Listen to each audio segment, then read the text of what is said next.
आप लोग हमारे साथ पढ़ रहे हैं नदी तंत्र, और नदी तंत्र में आज हम लोग पढ़ेंगे गंगा नदी तंत्र के बारे में। आप लोग हेडिंग डालिए गंगा नदी तंत्र।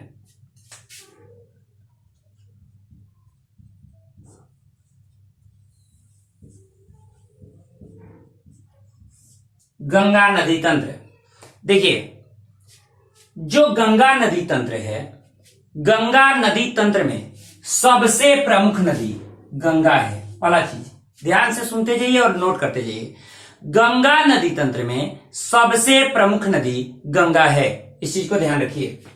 मैं पहले समझा लेता हूं, उसके बाद आप लिखिएगा। गंगा नदी तंत्र में प्रमुख नदी गंगा।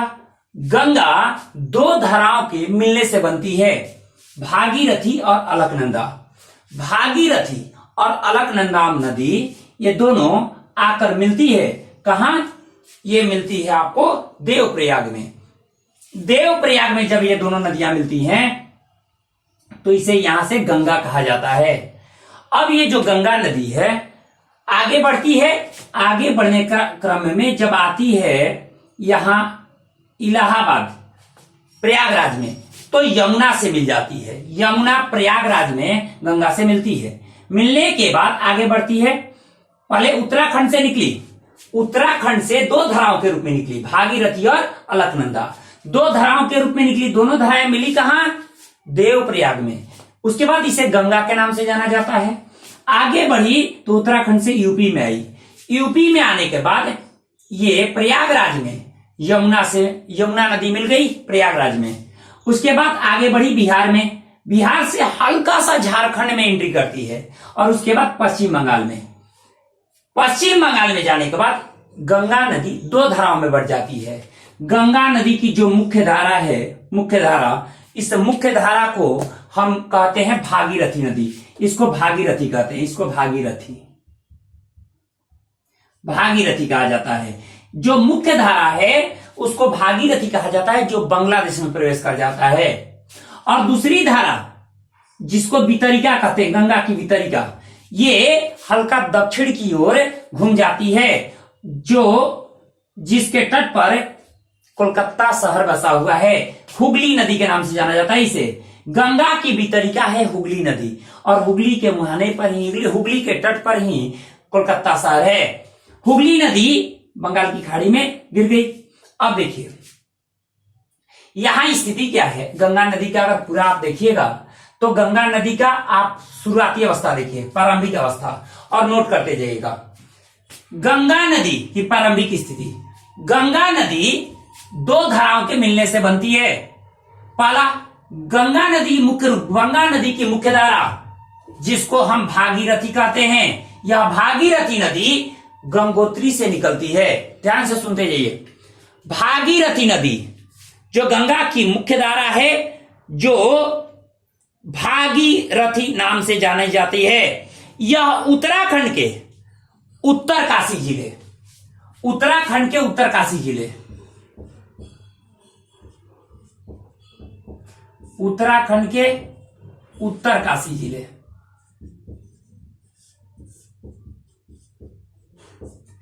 के गोमुख के पास एक ग्लेशियर है गंगोत्री। ध्यान रखिएगा, उत्तराखंड के उत्तरकाशी जिले में स्थित गोमुख के पास गंगोत्री ग्लेशियर से गंगा नदी का उद्गम होता है। गंगा नदी का उद्गम मुख्य रूप से भागीरथी नदी के रूप में होता है। यह नदी, भागीरथी नदी, आगे आकर देवप्रयाग में अलकनंदा से मिलती है। अब अलकनंदा कहां से निकलती है? अलकनंदा सतोपत ग्लेशियर से निकलती है। ये कहां है सतोपत ग्लेशियर? तो ये बद्रीनाथ, जो उत्तराखंड का जो बद्रीनाथ जो चोटी है, उत्तराखंड का जो बद्रीनाथ चोटी है, इस बद्रीनाथ चोटी के ऊपर में है सतोपत ग्लेशियर। सतोपत ग्लेशियर से निकलने के बाद दो धाराएं निकलती है सतोपत ग्लेशियर से, एक धौली गंगा, दूसरा विष्णु गंगा।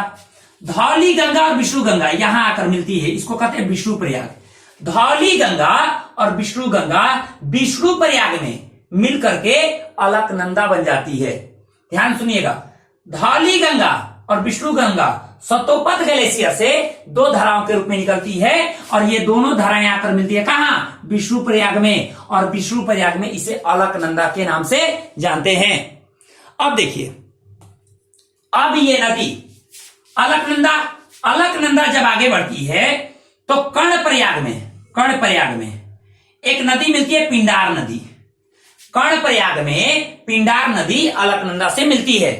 अब उसके बाद आगे बढ़ने पर मंदाकिनी नदी रुद्रप्रयाग में मंदाकिनी नदी किससे मिलती है? अलकनंदा से। और देवप्रयाग में यह अलकनंदा भागीरथी से मिल जाती है और मिलने के बाद यहां से गंगा के नाम से जानी जाती है। गंगा उत्तराखंड से प्रवाहित होते हुए पहाड़ी क्षेत्रों से प्रवाहित होती हुए आगे बढ़ती है और पहली बार हरिद्वार में मैदानी क्षेत्रों में एंट्री करती है। यह क्वेश्चन पूछ देता है कि गंगा पहाड़ी क्षेत्रों से उतरने के बाद सबसे पहले किस स्थान पर मैदानी भाग में आती है?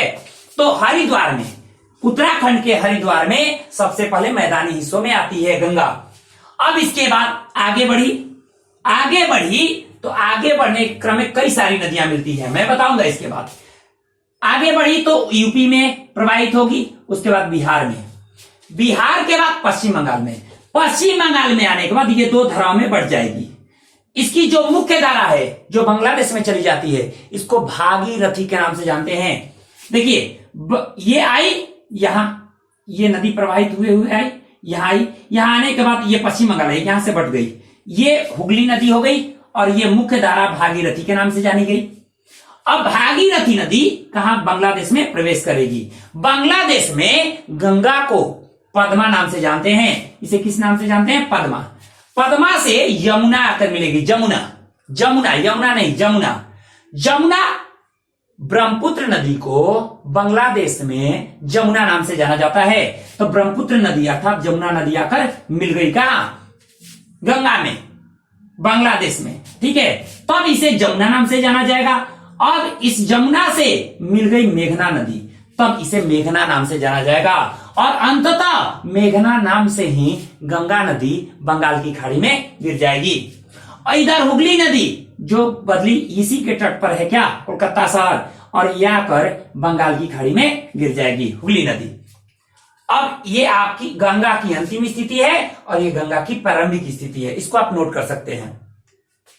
अब देखिए, उत्तराखंड के उत्तरकाशी जिले से गोमुख के पास से गंगोत्री से निकला कौन? गंगा नदी भागीरथी के रूप में। अलकनंदा के बारे में बता दिए कि दो धाराओं के रूप में निकलती है, कहां से? सतोपथ ग्लेशियर से। कहां है? उत्तराखंड में बद्रीनाथ की चोटी के पास है सतोपथ ग्लेशियर। दो धाराएं धौली गंगा और विष्णु गंगा कहां मिलेंगी? विष्णु प्रयाग में मिलेगी, यहां विष्णु प्रयाग में मिलेंगी। अब किस नाम से जाना जाएगा? अलकनंदा के।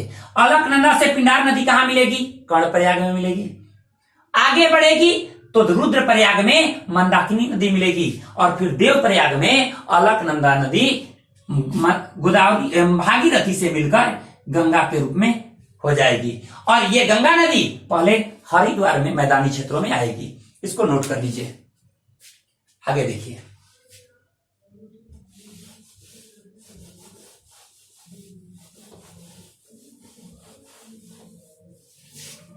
गंगा की हम स्थिति बताते हैं।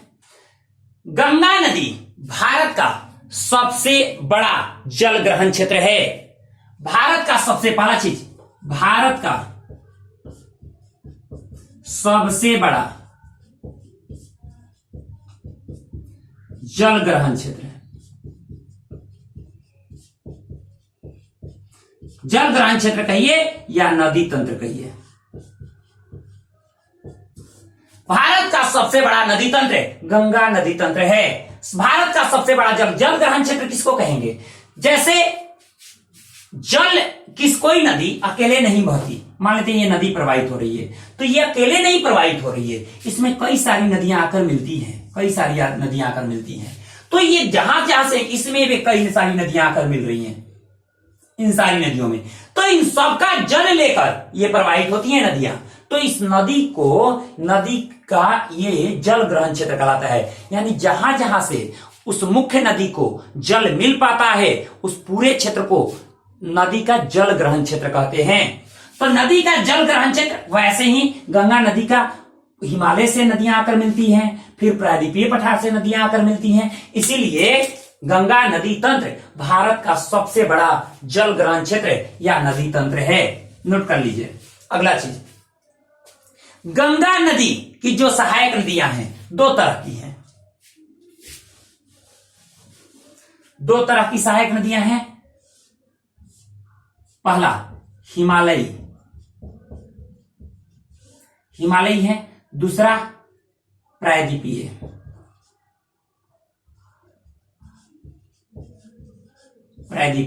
हिमालयी और दूसरा है प्रायद्वीपीय।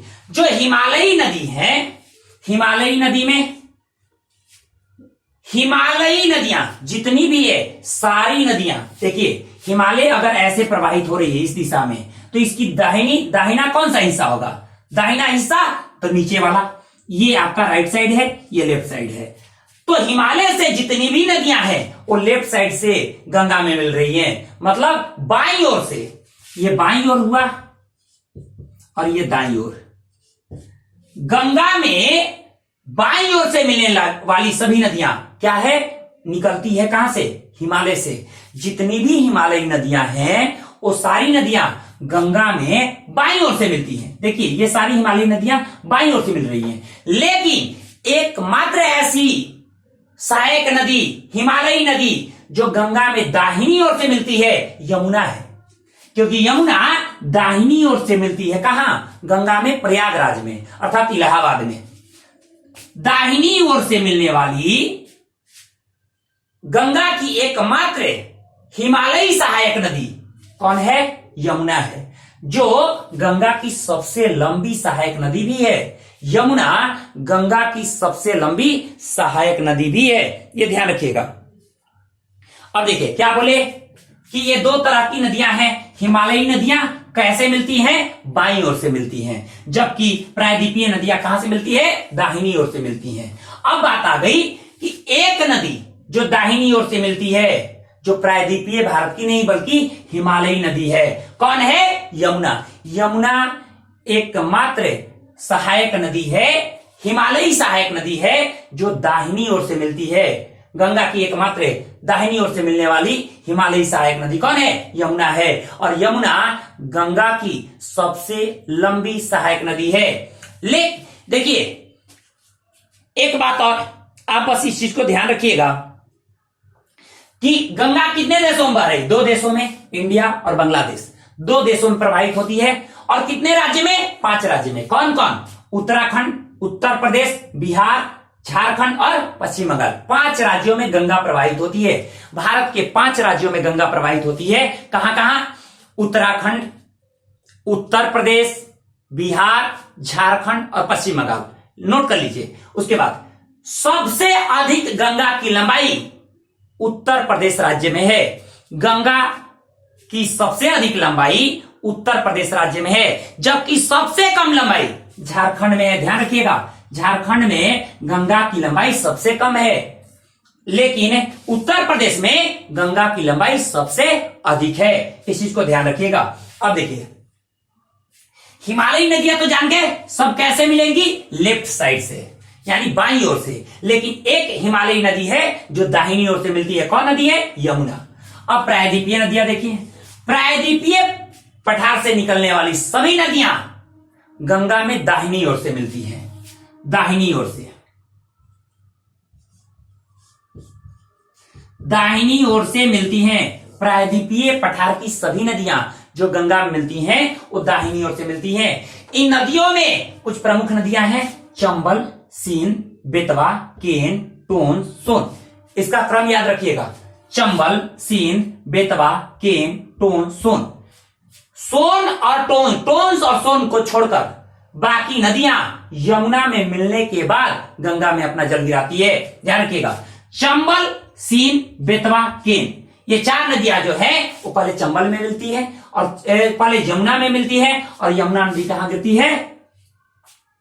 गंगा में आकर मिल जाती है प्रयागराज में। लेकिन सोन, टोंस नदी इलाहाबाद जिले में ही अपना जल गंगा में गिराती है, जबकि मैकाले पर्वत के अमरकंटक की चोटी से निकलने वाली सोन नदी पटना में, बिहार के पटना के पास अपना जल कहां गिराती है? गंगा में गिराती है। अमरकंटक चोटी से निकलने वाली सोन नदी बिहार में पटना के निकट अपना जल गंगा में गिराती है। ध्यान रखिएगा, सबसे पूर्वी नदी जो बाईं ओर से गंगा मिलती है महानंदा है, जो बिहार और पश्चिम बंगाल की सीमा बनाते हुए आकर मिलती है कहां? ये गंगा में, लगभग ये आपको कटिहार के आसपास मिलती है। अब देखिएगा, तो एक बात है, महानंदा नदी सबसे आखिरी नदी है, अंतिम नदी है, पूर्वी नदी है, जो बाईं ओर से गंगा मिलती है। ध्यान रखिएगा इस चीज को। अब एक एक करके हम देख लेते हैं।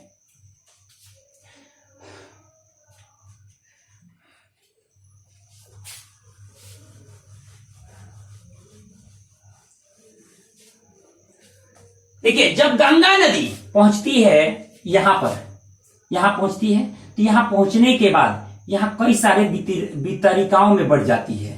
ठीक है, यहां सैकड़ों वितरिकाओं में बढ़ जाती है। यानी जब गंगा नदी पहुंचती है तो ये दो हिस्से हो गए, एक भागीरथी और एक ये हुगली। तो ये जब गिरती है तो यहां कई सारे वितरिकाओं में बढ़ जाती है, और बढ़ने के चलते यहां आसपास एक बहुत बड़ा डेल्टा तैयार होता है, जिसको हम सुंदरबन का डेल्टा कहते हैं। सुंदरबन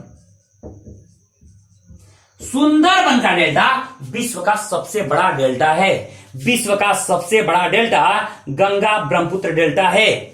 और ध्यान रखिएगा, गंगा ब्रह्मपुत्र डेल्टा दुनिया का सबसे बड़ा डेल्टा है। अब देखिए, ये डेल्टा क्यों बना, कैसे बना, देख लीजिए।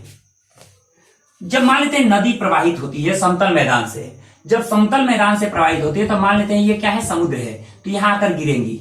नदी गिरती है जब यहां पर, तो समुद्र की लहरें, और नदी तो तीव्र गति से बह नहीं रही है, नदी आराम से बह रही है, समतल मैदान में बह रही है।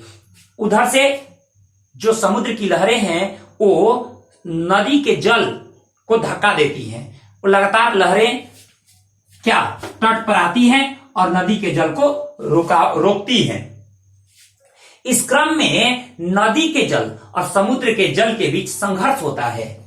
इस क्रम में नदी के जल और समुद्र के जल के बीच संघर्ष होता है। नदियां अपने द्वारा जो अवसाद बहा कर ले जाती हैं, क्योंकि आती हैं जिन क्षेत्रों से, वो कई सारे धूल कण, अवसाद, विभिन्न प्रकार के मलबे लेकर जाती हैं। नदियां जब ये मलबे लेकर जाती हैं और समुद्र की लहरों से जब इनका नदियों के जल का संघर्ष होता है, तो ये मलबे समुद्र में नहीं जा पाते। ये नदियां अपने मुख पर ही मलबे को जमा करने लगती हैं। ऐसे क्रम में वो अपने मुख को बंद कर देती हैं। नदियां समुद्र में जब गिरने को होती हैं तो समुद्र के जल की लहरें और नदी के जल आपस में संघर्ष करते हैं, जिसके चलते नदी के द्वारा बहाकर ले जाया गया मलबा समुद्र में नहीं जाकर नदी अपने मुख पर ही जमा करने लगती है, जिसके चलते नदी का मार्ग अवरुद्ध हो जाता है, क्योंकि उसका मुख बंद हो गया। बंद होने के चलते नदी कई धाराओं में बढ़ जाती है, सैकड़ों धाराओं में बढ़ जाती है, और बढ़ने के बाद कई धाराओं में होकर वो समुद्र में गिरती है। ऐसी स्थिति में यहां डेल्टा का निर्माण होता है। ऐसे ही डेल्टा गंगा ब्रह्मपुत्र डेल्टा है। गंगा ब्रह्मपुत्र डेल्टा दुनिया का सबसे बड़ा डेल्टा है। अब देखिए, लगातार हमेशा नदियां मलबे को लेकर जाएंगी समुद्र में, और मलबे के विस्तार के चलते लगातार डेल्टा का विस्तार समुद्र की ओर हो रहा होता है। इस बात को ध्यान रखिएगा। अब देखिए, इसका मतलब लगातार ये कहां बढ़ता है, समुद्र की ओर बढ़ रहा होता है। लगातार डेल्टा समुद्र की ओर बढ़ रहा होता है। जो सुंदरबन का डेल्टा है, जो दुनिया का सबसे बड़ा डेल्टा, जिसे गंगा ब्रह्मपुत्र डेल्टा कहते हैं, ये क्या है, कहां से कहां तक है, तो हुगली नदी के मुहाने से मेघना नदी के मुहाने तक विस्तृत है। हुगली नदी का मुहाना और ये मेघना नदी के मुहाने तक विस्तृत है। गंगा ब्रह्मपुत्र डेल्टा हुगली नदी के मुहाने से ब्रह्मपुत्र नदी मेघना नदी के मुहाने तक विस्तृत है। अब देखिए एक बात और, यहां पर मैंग्रोव वन पाए जाते हैं, मैंग्रोवा वृक्ष पाया जाता है, मैंग्रोवा वृक्ष पाया जाता है। इसी कारण इसे मैंग्रोवा वन भी कहते हैं। मैंग्रोवा वृक्ष पाया जाता है इसीलिए इसको मैंग्रोव वन भी कहते हैं। जबकि यहां सुंदरी वृक्ष की भी प्रधानता है, सुंदरी वृक्ष की भी प्रधानता है, इसी कारण इसे सुंदर वन कहा जाता है। एक बात और, नदियों का जल, समुद्र का जल जो लहरों के माध्यम से इस डेल्टाई क्षेत्रों में लगातार आते रहते हैं, और आपको पता है कि समुद्र का जल खारा होता है। अब ये खारा होता है तो जब ये समुद्र की लहरें जब इन डेल्टाओं में आती हैं तो क्या होता है, नमक की परत बिछ जाती है, नमक की परत बिछ जाती है। तो ऐसे वन को हम लवणीय या क्षारीय वन भी कहते हैं, लवणीय या क्षारीय वन भी कहा जाता है। एक बात, स्थिति क्या होती है कि जब ऐसा वन है तो यहां जो वृक्ष उगते हैं वो वृक्ष की जो खाल होते हैं ना वो नमकीन होते हैं और बड़ी लकड़ियां कठोर होती हैं। एक बात और कि मान लेते हैं कि एक परत बिछ गई, मान लेते हैं जमीन पर एक नमक की परत बिछ गई, तो जो जड़ें हैं, जो वनस्पतियों की जो जड़ें हैं वो श्वसन क्रिया नहीं कर पाएंगी, क्योंकि मान लेते हैं कि जो मिट्टी के नीचे, मिट्टी में रंध्र है, छिद्र है, और छिद्र के माध्यम से जो उसकी जड़ें हैं, पेड़ पौधे की जो जड़ें होती हैं वो सांस लेती हैं, श्वसन क्रिया कर पाती हैं। लेकिन अगर मान लेते हैं वो ढक गया नमक की परत से, तो श्वसन क्रिया कैसे करेंगी? इसीलिए इस क्षेत्र में, सुंदरवन के क्षेत्रों में पाए जाने वाले जो भी वृक्ष होते हैं उनकी जड़ें बाहर की ओर निकल जाती हैं, उनकी जड़ें बाहर की ओर निकल जाती हैं, भू सतह से बाहर निकलती हैं। वो 2D टाइप से जो अरहर को काटा जाता है ना, गांव में जो अरहर की फसल जो किसान हमारे यहाँ करते हैं, उगाते हैं, जब उसको काटते हैं तो थोड़ा थोड़ा रह जाता है, आप नंगे पैर उसमें नहीं चल सकते, वैसे ही ये थोड़ा थोड़ा निकल जाती हैं। क्यों? श्वसन के लिए। श्वसन के लिए सुंदरवन के डेल्टा में पाए जाने वाले वृक्ष श्वसन के लिए इनकी जड़ें जमीन से बाहर आ जाती हैं। ध्यान रखिएगा, ये श्वसन के लिए ऐसा होता है। क्यों? क्योंकि इसके ऊपर एक नमक की परत बिछ गई है, जिसलिए जमीन में, भूमि में जो रंध्र हैं वो बंद हो गए। किसके चलते? नमक के चलते। इसीलिए ये जड़ें बाहर की ओर निकल जाती हैं। ध्यान रखिएगा। तो इसे लवणीय या क्षारीय वन कहते हैं। इसे मैंग्रोव वृक्ष पाया जाता है, इसलिए इसको मैंग्रोवा वन भी कहते हैं। इसमें सुंदरी वृक्ष की प्रधानता है, इसीलिए इसको क्या कहा जाता है? इसको सुंदर वन कहा जाता है। अब एक बात और, भारत में सबसे अधिक मैंग्रोवा वन यहीं पाया जाता है, पश्चिम बंगाल, उसके बाद गुजरात और फिर आंध्र प्रदेश तट पर पाया जाता है। गुजरात, बंगाल, गुजरात और आंध्र प्रदेश तट, कृष्णा गोदावरी का जो डेल्टा है उन क्षेत्रों में पाया जाता है। एक बात और, सुंदरवन, बंगाल टाइगर सुंदरवन में पाए जाते हैं, बंगाल टाइगर सुंदरवन में पाए जाते हैं। एक बात और है कि आप देखिएगा तो हम क्या देखें, सुंदरी वृक्ष, मैंग्रोवा वृक्ष, इसके साथ साथ कैजुरीना, ये वृक्ष भी पाया जाता है। ये वृक्ष, ये सभी वृक्ष सुंदरवन की प्रमुख वृक्षों में से है। ध्यान रखिएगा इस चीज को। अब देखिए एक बात और, थोड़ा सहायक नदियों को देखते हैं, जो खास सहायक नदियां हैं उसके बारे में देख लेते हैं।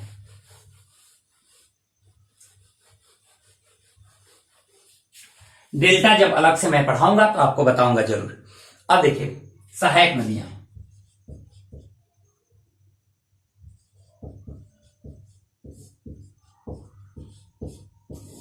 सहायक नदी में दो तरह की है, एक दाहिनी ओर से,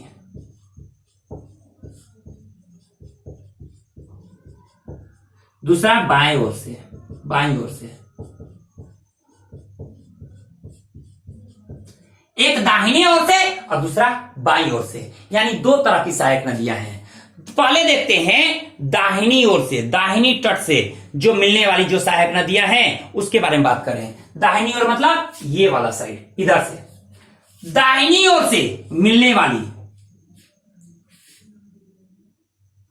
गंगा की एकमात्र सहायक नदी जो हिमालय से निकलती है यमुना है, यमुना है। उसके बाद यमुना प्रायद्वीपीय पठार से बाकी सारी नदियां निकलती हैं जो गंगा में मिलती हैं। कुछ नदियां डायरेक्ट अपना जल गंगा में गिराती हैं और कुछ नदियां यमुना में मिलने के बाद अपना जल गंगा में गिराती हैं। ध्यान रखिएगा, ये सारी नदियां गंगा नदी तंत्र के हिस्से हैं। तो दाहिनी ओर से जो नदियां जल गिराती हैं उसमें कौन है? यमुना।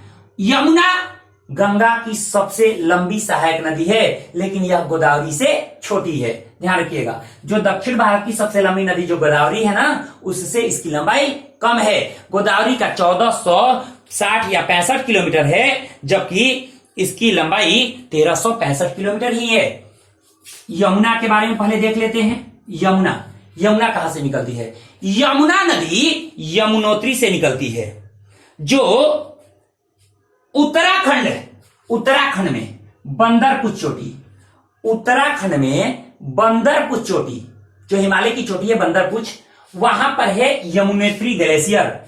और यमुनोत्री ग्लेशियर से यमुना निकलती है उत्तराखंड के। उसके बाद दिल्ली से होते हुए, दिल्ली यमुना नदी के तट पर है, मथुरा से होते हुए आ जाती है कहां? प्रयागराज में, और प्रयागराज में आकर गंगा से मिल जाती है। यह बाईं ओर से मिलती है, एकमात्र नदी है हिमालय से निकलने वाली जो दाहिनी ओर से गंगा में मिलती है, दाहिनी ओर से गंगा में मिलती है। अब दूसरा चीज यमुना के बारे में। यमुना गंगा की सबसे लंबी सहायक नदी है। अब देखिए इसके बारे में अब आगे क्या कहा जा सकता है। अन्य नदियों के बारे में देख लीजिए। क्या है? चंबल नदी आपको विंध्य पर्वत श्रेणी के आसपास से निकलती है और फिर यहां मलवा के पठार से होते हुए कहां मिलती है? मिल जाती है कहां? यमुना में मिल जाती है। चंबल सिंध, उसके बाद बेतवा,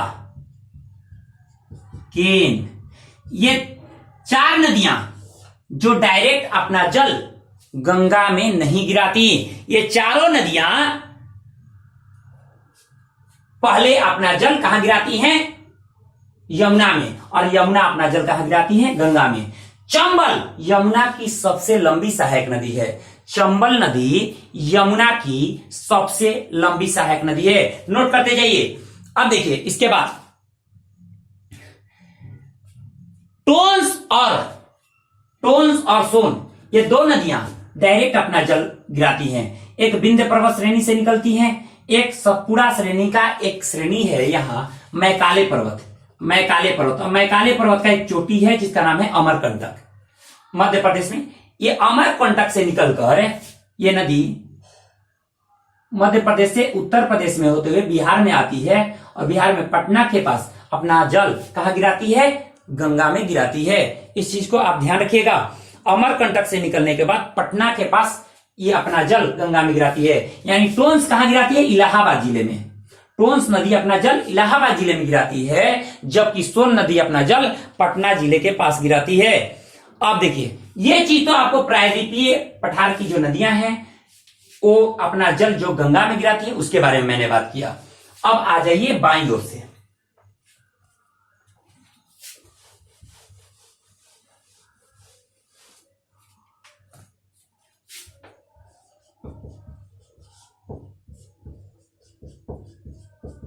बाईं ओर से यानी वो हिमालय से निकलने वाली नदियां होंगी। बाईं ओर से निकलने वाली नदियों में पहले क्या है? रामगंगा। उसके बाद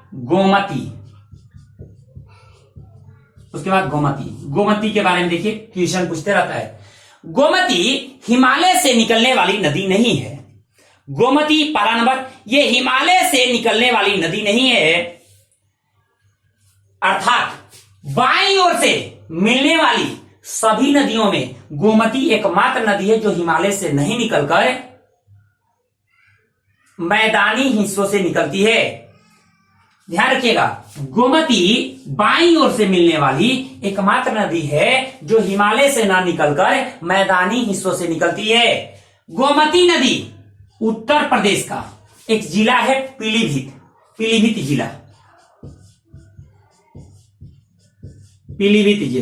पीलीभीत जिले में एक झील है फुलहर झील। गोमती नदी उत्तर प्रदेश के पीलीभीत जिले में स्थित फुलहर झील से निकलती है और निकलने के बाद यह आकर गंगा में मिलती है। जौनपुर और लखनऊ ये दोनों शहर गोमती नदी के तट पर हैं। जौनपुर और लखनऊ ये दोनों शहर गोमती नदी के तट पर हैं। अब देखिए, ये तो समझ गए कि गोमती नदी हिमालय से न निकलकर मैदानी हिस्सों से निकलती है। यह उत्तर प्रदेश के पीलीभीत जिले स्थित फुलहर झील से निकलने के बाद गंगा में मिलती है। इसी के तट पर जौनपुर और लखनऊ शहर स्थित हैं।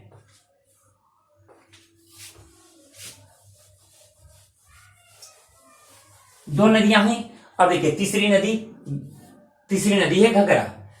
घघरा नदी यूपी में ही प्रवाहित होती है। रामगंगा, गोमती और घघरा ये तीन यूपी में प्रवाहित होकर उत्तर प्रदेश में ही गंगा में मिलने वाली नदी है। ध्यान रखिएगा, रामगंगा, गोमती और घघरा ये तीनों नदियां उत्तर प्रदेश के हिमालयी क्षेत्रों से निकलकर ये गंगा में मिलने वाली नदियां हैं। गंडक, कोसी ये दो बिहार की नदियां हैं जो बिहार में निकलकर और बिहार के हिमालयी क्षेत्रों से निकलकर बिहार में ये मिलती हैं। अब आ जाइए गंडक। देखिए जो गंडक नदी है ना, ये गंडक नदी मुख्य रूप से नेपाल में इसे शालिग्राम या नारायणी नदी कहा जाता है। गंडक को नेपाल में शालिग्राम या नारायणी नदी के नाम से जाना जाता है। यह ध्यान रखिएगा। कोसी नदी को बिहार का शोक कहते हैं। कोसी को बिहार का शोक। होता क्या है कि जब कोसी नदी नेपाल स्थित हिमालयी क्षेत्रों से जब निकलती है तो तेजी से प्रवाहित होती है, क्योंकि वहां पहाड़ी क्षेत्र है तो तीव्र ढाल है तो तेजी से प्रवाहित होती है। जब प्रवाहित होती है तो वहां से मिट्टी को काट करके लाती है और जब बिहार के मैदानी हिस्सों में आती है तो अपने ही मार्ग में वो मिट्टी जमा कर देती है। जो काट कर लाई ना ऊपर से, वो मैदानी हिस्सों में अपने ही मार्ग में मिट्टी जमा कर देती है और मिट्टी जमा कर देती है, जिसके चलते वो अपने मार्ग को ही रोक लेती है। इसी कारण वो पता चलता है कि बहुत अधिक मार्ग बदलती है। आज इधर बह रही है, कल यहां से बहने लगेगी। क्यों? क्योंकि यहां पर अपने मुहाने पर क्या किया, मिट्टी जमा कर दिया, इसलिए मार्ग बदल दिया।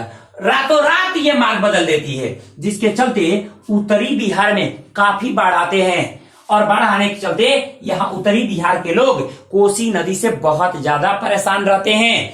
यही कारण है कि कोसी नदी को बिहार का शोक कहा जाता है। ये कटिहार के आसपास ये अपना जल गिराती है। कहां? गंगा में गिराती है। उसके बाद आ गया महानंदा को देखिए।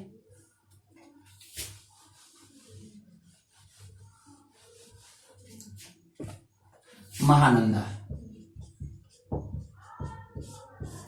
देखिए, महानंदा नदी ये क्या है? ये बिहार और पश्चिम बंगाल की सीमा पर प्रवाहित होती है। बिहार और पश्चिम बंगाल की सीमा पर प्रवाहित होती है, पहला नंबर। दूसरा नंबर, ये अंतिम सहायक नदी है जो पूर्वी सबसे पूर्वी सहायक नदी है, जो बाईं ओर से, यानी ये दाहिना ओर हुआ, ये बाईं ओर से गंगा मिलती है। बाईं ओर से गंगा में मिलने वाली सबसे पूर्वी सहायक नदी कौन है? महानंदा है, जो पश्चिम बंगाल और बिहार की सीमा पर आकर मिलती है। बाएं तट पर आकर मिलने वाली ये लास्ट नदी है। अब देखिए, इसका उद्गम कहां होता है? दार्जिलिंग के पहाड़ियों से, दार्जिलिंग क्षेत्र से प्रवाहित होती है, बिहार और यूपी की सीमा बनाती हुई ये यहां पे गिर जाती है। अब देखिए, यहां बंगाल में आकर गंगा नदी दो भागों में बटा। इसको क्या कहेंगे? हुगली। इसको क्या कहेंगे? भागीरथी। भागीरथी जब पश्चिम बंगाल में जाएगी तो पद्मा के नाम से जाने, यानी गंगा को पश्चिम बंगाल में पद्मा नाम से जानते हैं। इस हुगली नदी में एक नदी मिलती है, छोटा नागपुर पठार से निकलती है, दामोदर नदी हुगली नदी में मिलती है और दामोदर को बंगाल का शोक कहते हैं। अब देखिए, ये नदी हुगली कहां गिर गई? बंगाल की खाड़ी में। इधर भागीरथी नदी यहां किस नाम से जानी गई? बांग्लादेश में पद्मा के नाम से।